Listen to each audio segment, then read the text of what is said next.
Okay, think about something you probably see all the time, maybe take for granted. Food showing up for a meeting, right? Or a big corporate thing. Yeah, catering. Seems pretty simple on the surface. Exactly. But what if I told you that just in the last couple of years, this whole catering world has basically exploded? Oh, absolutely. It's become this high-stakes game. Really dynamic. It's not just about, getting sandwiches delivered anymore. We're talking billions of dollars, new strategies popping up everywhere, and these hidden costs that can genuinely make or break a restaurant. Yeah, serious costs. Welcome to the Deep Dive. Today, we're jumping headfirst into the U.S. restaurant catering market. It's booming. It really is. We want to figure out why it's growing so fast, look at those unexpected problems and hidden fees that come with that growth. And maybe find a way around them. That's the plan. Lay out a blueprint, really, for how smart operators are actually getting back some pretty hefty profit margins. So we've got some data to back this up. We do. We're looking at industry reports, like from Restaurant Dive, info from the National Restaurant Show. We'll also check out what the marketplaces themselves say, like ezCater.com. Okay. And we've got a really great real-world example, Fresh Kitchen down in Florida. They're a fast casual spot. And their logistics partner, Winook. Ah, a case study. Good. Yeah. So our mission for you today is pretty straightforward. Give you the shortcut to understanding this really profitable, but let's face it, complicated part of the food business. Hopefully give you some aha moments. Exactly. Stuff you won't just get from reading headlines. Okay, so let's set the scene first. We're talking roughly July 2023 to now, July 2025. Right. U.S. restaurant catering, it's just transformed. It went from being this kind of side gig for restaurants. It's nice to have. Yeah, exactly. A nice to have, to suddenly one of the fastest growing, highest margin parts of their business. The numbers are, well, kind of staggering. They really are. So looking at the figures, catering sales hit, get this, $72.7 billion in 2023. Wow. Billion. With a B. Yep. And it's not stopping. The forecast. It's growing at like 6.2% each year. Compound annual growth rate, CAGR. Should top $124 billion by 2032. That's huge. That's not just like incremental growth.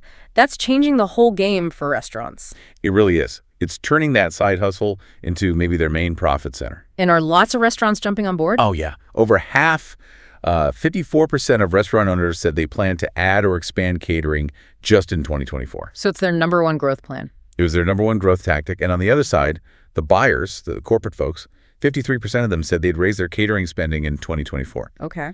And specifically, those daily or weekly meal programs, lunch for the office, those saw a 32% jump year over year. It's definitely a boom. So what's driving it all? Is it just, things getting back to normal after the pandemic, or is something bigger happening with work and food? Well, what's really fascinating here, the main drivers, they're directly linked to how work itself is changing. Okay. Like what? We're talking about the big return to office push, getting people back in their seats. Right. RTO. And crucially, this whole idea of food as a hook. Companies are literally using catered meals to lure people back. Like free lunch makes the commute worth it. Kind of. It's an incentive, a benefit. You really see it Tuesday, Wednesday, Thursday. That's when the hybrid teams often come in. Ah, so that creates predictable demand. Exactly. Consistent, high-volume demand windows for restaurants. It's all tied into this shift in work culture and what companies offer their employees now. For a restaurant owner, hearing that high volume, consistent demand sounds amazing. It does sound like the dream scenario. But here's where it gets, tricky and really interesting. All this growth, it's made restaurants really dependent on these big marketplace apps. Third-party platforms, yeah. You know the ones. They connect the restaurants to the customers. And ezCater is a huge player here. Right. They're dominant in many markets.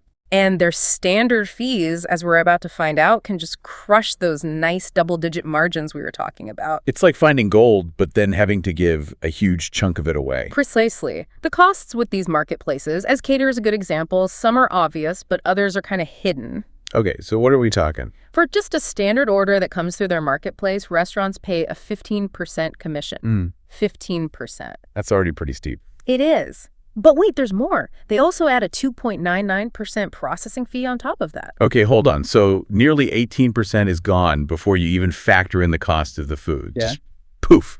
Just like that. Yeah. Think about it. On a, say, $300 catering order, that's $52.50 vanished right off the top before ingredients, labor, anything. Ouch. That really cuts deep. And it doesn't stop there. What if the restaurant needs help with the actual delivery? Right, because delivering big catering orders is tough. So they might use ezDispatch, that's ezCater's delivery service add-on. That costs another 10% of the food's subtotal. 10% more. Yep. And there's a minimum fee of $30 for that delivery service. Wow. So add that to the commission. You could easily be losing over 25% of the order value just in fees. Easily. On mid-size orders, it can absolutely push the total commission past 25%. That's getting into unsustainable territory for a lot of places. And there's still another layer. If you want your restaurant to show up higher in their search results, get more eyes on your menu. The pay-to-play aspect. Exactly. It's called preferred partner bidding. Restaurants can choose to pay an extra 2% to 20%. 20%. To get better placement. So on busy days, when competition is fierce, you're paying even more, squeezing those margins down to almost nothing. It sounds like a race to the bottom, margin-wise. So look, these marketplaces, they definitely bring in orders, right? Volume is good for growth. Can't deny the volume. But the trade-off seems huge. They basically control your menu visibility, your pricing flexibility, and maybe worst of all, they keep the customer data locked away. Right. You don't own the relationship with the customer. Yeah. Which leaves the restaurant with these paper-thin profits. What should be a catering gold rush turns into this low-margin grind. But hang on. For a smaller restaurant, maybe one just starting out with catering isn't getting any orders, even with slim margins, better than none. How else do they get noticed? That's a really fair point. And it's the core dilemma, isn't it? Yeah, it's tricky. Discovery versus profitability. These platforms offer that initial visibility, that volume, but it forces you to ask, what's the real value of that partnership long term? Beyond just the order count. Exactly. When you give up control over your customer list, your ability to set direct prices, even how your brand looks on their site. You're giving up a lot of control. You really are. You're giving up key things you need for sustainable profit, for building loyalty. It makes you wonder, like you said, are you building your own business or are you just kind of renting customers from the marketplace? That's a really powerful question for operators to ask themselves. So if getting stuck in that marketplace maze isn't the ideal long-term play, what is? Is there another way? Well, let's look at that case study you mentioned, Fresh Kitchen. Right. Fresh Kitchen. They're a fast casual concept, bowls mostly, with about 14 spots in Florida.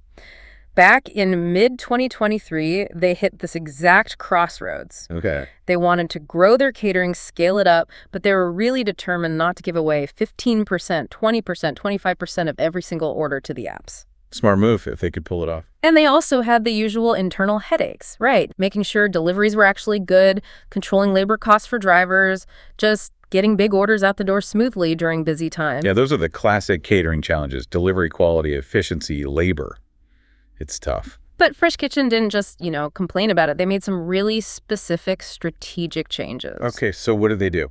First, and this seems key based on what we just discussed, they set up their own system for digital orders through their website and even SMS texting. Taking control of the channel. Owning the guest data directly. Crucial. Exactly. Second, they got organized internally. They created a proper operational playbook. Like how to prep, how to stage orders. Yeah, systematic prep and staging, even setting up dedicated catering production lines in their kitchens so they weren't tripping over the regular lunch rush. Makes sense.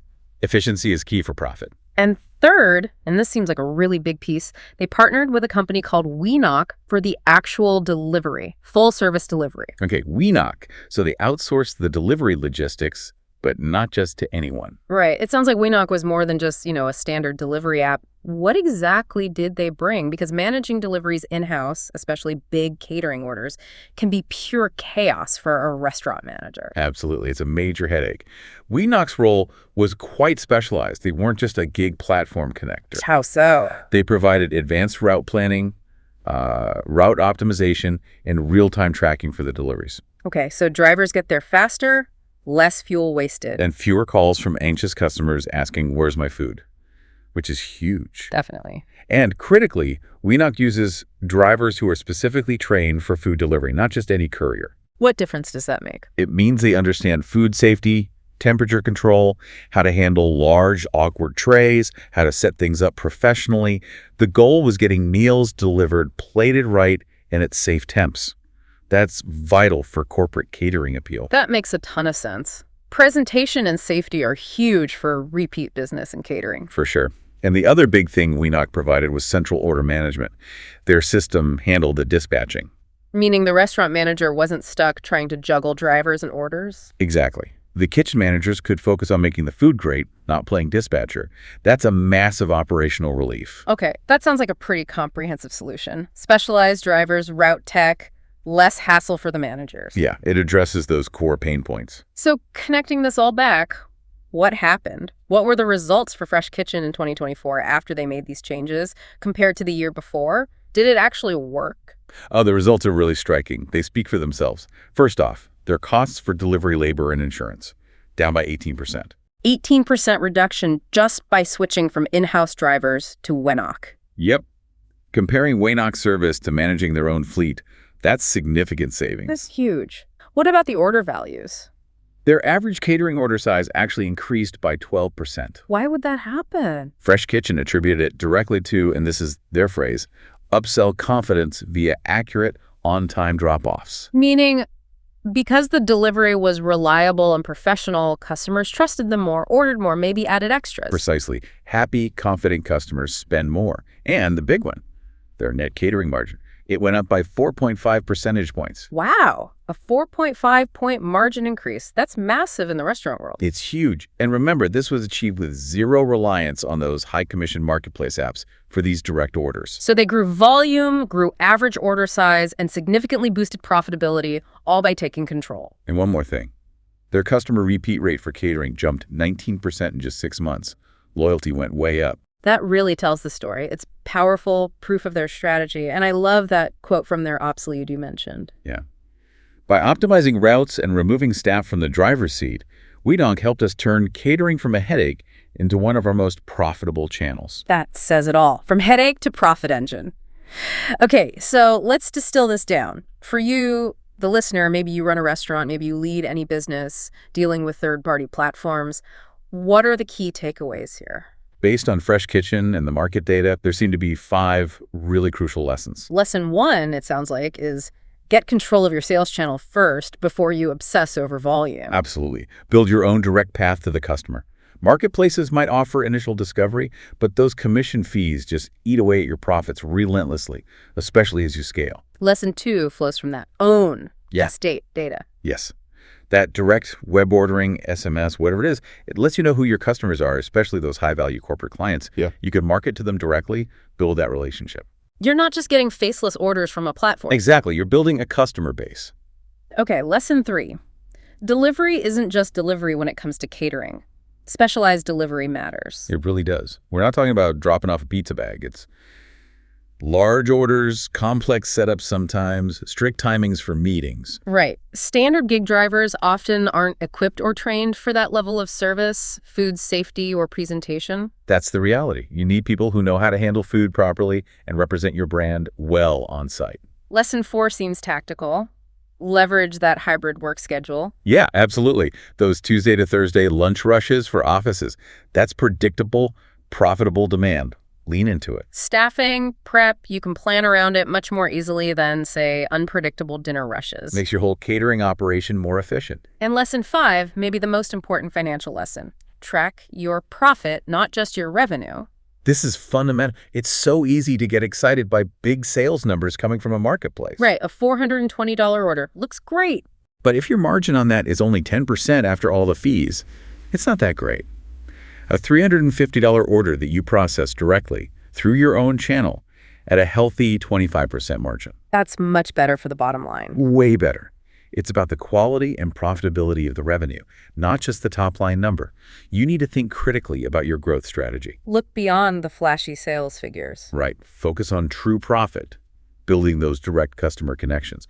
And, Wenock's model here shows what a good specialized partnership can look like. Like the route optimization saving time. Yeah, 15% shorter drive times isn't trivial. The food-safe driver training, the tech integration with APIs, having a fleet that can scale, and, crucially, transparent pricing. Like a fixed cost per delivery instead of a variable percentage that eats more as the order gets bigger. Exactly. Predictable costs help you manage profitability much better than those fluctuating marketplace commissions. It's about building a sustainable, profitable catering business. Okay, so the big picture is clear. Catering is set to grow faster than the rest of the restaurant industry for years to come. It's a huge opportunity. Definitely the trend for the rest of the decade. And the operators who are going to win are the ones who, like Fresh Kitchen, take back control. They build direct relationships with customers, and they find smart partners, like purpose-built logistics providers, for the tricky parts, like delivery. They're the ones positioned to really capture the upside without giving away huge slices of their revenue to the middleman. So as you think about all this, maybe consider, are there hidden costs or lost opportunities lurking in your business, or even just in your own habits, where maybe convenience from some platform is costing you more than you realize? It's a good question to ask across the board. And if you are in the food business, here are a few concrete next steps inspired by what we talked about today. First, maybe audit your last couple of months of catering orders. What was the real commission impact from marketplaces? Calculate the actual percentage. Second, maybe try piloting a specialized delivery service, like a WeKnock, just on your busiest catering days. Benchmark the cost savings and service quality against what you're doing now. And third, make a proactive effort.